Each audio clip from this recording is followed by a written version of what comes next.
Hi, this is Alex from phpacademy.org, and this is a PHP video tutorial for the new Boston. Now, we've already looked at include and require, but what about require once? Now, require once looks like this. It works exactly the same way, as require and include on their own. You can also use include once as well. Now, but why would you want to use this? I mean, presumably if I was to say require my header.inc.php file, which I've got up here, which just has some HTML data in, and I was to go and refresh the page, you can see that it just says Alex's page. So we've included this, we've required this header in. There's not really any difference in output when we do require once. It's exactly the same thing. It produces exactly the same result.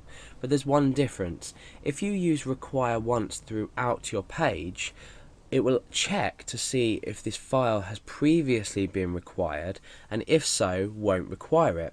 So let's have a go at now requiring, and just requiring, not requiring once, header.inc.php in here. So let's press F5. Now you can see that it's required, or included if you like, the file twice. Now bear in mind that throughout this whole process we can use the include once as well as the include. So require once header.inc.php and require header.inc.php. So now what this has done is it's required header.inc.php once, but then it's required it again without using the once. So let's try and swap these around and see what result we get out. Okay, so you can see that what's happened is we've already required, or included if you like, the header.inc.php.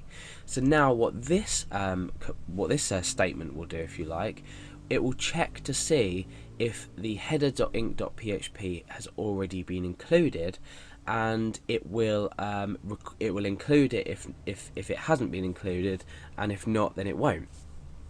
And require once is similar to doing something like this.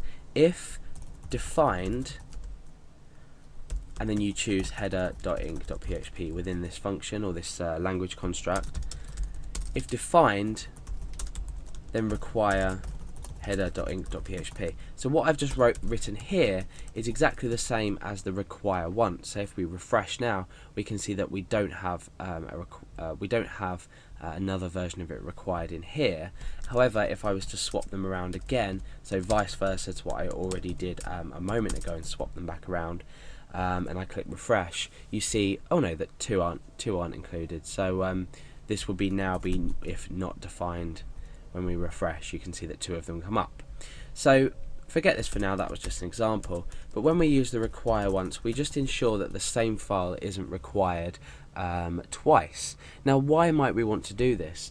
Bear in mind the whole time you can use the include once. There's just different ways to handle the errors. Include will include the file. If it doesn't exist, it will continue with the rest of the page content. Require will stop the page.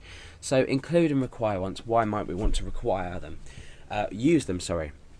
So if we've got a large, say, core file where we're keeping variables, different functions, connecting to our database, just things like that, and we then go to require the file twice, we're significantly slowing down the execution of the page. And the reason for this is requiring something twice, or including something twice without using this underscore once, means that it will actually require it twice. So you'll be processing an include page more than once. So that's the main reason that you would use it. Some people have said that the require and include once language constructs will actually slow down a page anyway. However, nowadays with processing time, it won't actually make much difference. So you're much better off using this include underscore once or require underscore once to save the speed of your page for later on, just in case you do happen to include or require something